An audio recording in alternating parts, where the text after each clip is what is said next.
The air in the small cluttered room is thick with more than dust. It's charged with a silent electric tension. Two sisters sit at a battered table, their eyes never meeting the world outside. The elder traces invisible patterns on the wallpaper, whispering about listeners in the walls, agents sent to watch, judge, and wait. Her younger sister mirrors every flinch, every anxious glance, as if tethered by an invisible thread. They speak in hushed tones, convinced the listeners are closing in. The delusion, once a solitary burden, is now a shared conviction. Outside, life continues. Cars pass, dogs bark, the sun sets, but inside, time is frozen. Every shadow is a spy, every creak a coded warning. Their world has shrunk to the size of their fear, a fortress built from paranoia. Each sister feeds the other's anxiety, amplifying it in a relentless loop. They are not held by locks, but by a story they've chosen to believe. Here, the boundaries of self dissolve. One fractured reality becomes two. Madness grows quietly, nurtured by devotion and isolation. They see themselves as the only sane ones, guardians of a secret truth. Their fortress is also a prison, one they cannot escape alone. The comfort of their bond has become the architecture of their confinement. In this room, reality is not lost in a moment, but surrendered, piece by piece. The world outside is irrelevant, only their shared truth matters. This is the epicenter of a peculiar phenomenon, a reality built for two, and a madness that feels like love. In this space, reality has died, and something far stranger has taken its place. This condition has a name, Folie, Deux, madness for two. Also called shared psychotic disorder, it's when a delusion, usually paranoid, is transmitted from one person to another. The originator is the primary, the believer, the secondary. It's a psychological contagion, thriving in close, isolated relationships. Most often it's found in families, spouses, siblings, or parent and child. Cut off from outside voices, the delusion becomes their shared reality. The DSM once called it shared psychotic disorder. Now, it's a subtype of delusional disorder. The secondary is rarely psychotic alone. Their belief is born of circumstance and trust. Accepting the delusion is an act of loyalty, a way to make sense of chaos. In this pact, madness is not a broken bond, but its ultimate twisted expression. It's a secret world for two, bound by belief and sealed against the outside.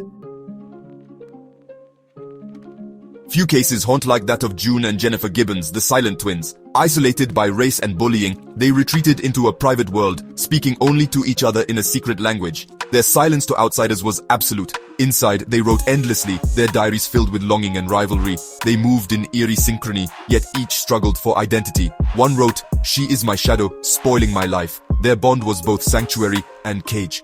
As their isolation deepened, their shared world turned darker.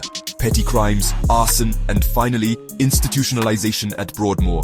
Even separated, their psychic connection endured. Their folie à deux was not dominance and submission, but a mutually constructed reality.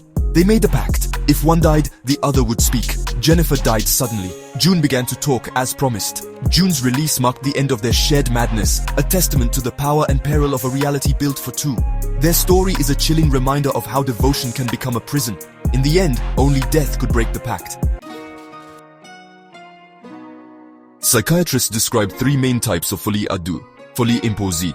A dominant person imposes a delusion on a passive partner, but separation often cures the passive partner. Folie simultanée. Two predisposed individuals develop the same delusion together, reinforcing each other. Folie communiquée. The secondary partner resists at first, but after prolonged exposure, adopts the delusion, sometimes permanently. These types reveal a spectrum, not a single event. Whether imposed, simultaneous, or communicated, the result is the same. Two people locked in a feedback loop of unreality. The bond that should comfort instead isolates, sustaining a private psychosis. Our perception of reality is shaped most by those we trust. In Folie à deux, that trust becomes the engine of madness. Shared delusion is built on a foundation of powerful emotional bonds. Spouses, siblings, parents, and children. Trust makes the secondary partner receptive to the primary's distorted worldview. The fear of losing the relationship outweighs the fear of the delusion. Isolation is the second pillar. Cut off from others, the delusion grows unchecked. The echo chamber drowns out reality. Dependence and suggestibility play their part. The secondary is often passive, dependent, or traumatized. The primary's conviction offers certainty in a confusing world. Paranoid delusions are especially contagious, creating a them versus us, or us against the world narrative. The delusion explains their isolation, giving meaning to hardship. Madness becomes a story, a fortress against a world they no longer trust. In Folie à deux, the delusion is both shield and shackle. The primary treatment is separation. Simple in theory, difficult in practice. Removing the secondary from the primary's influence often dissolves the delusion. Recovery is disorienting. Psychotherapy helps rebuild self and resilience. The primary, whose psychosis is internal, needs medication and therapy. Reunion is risky. Old dynamics can reignite the shared madness. Healing means not just treating illness, but restructuring the relationship. For the secondary, reclaiming reality is an act of courage.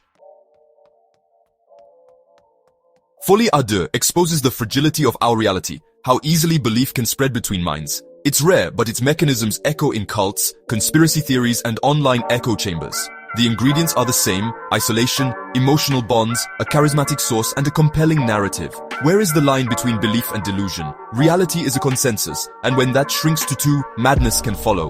We build our worlds together. Folie à Deux is what happens when that process goes awry. Love and trust, our greatest strengths, can also be our undoing.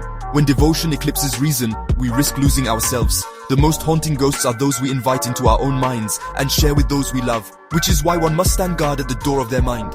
Thank you for coming over to the corner, the All Abilities Corner. Please like and subscribe to the channel so we can keep bringing you useful information. See you soon.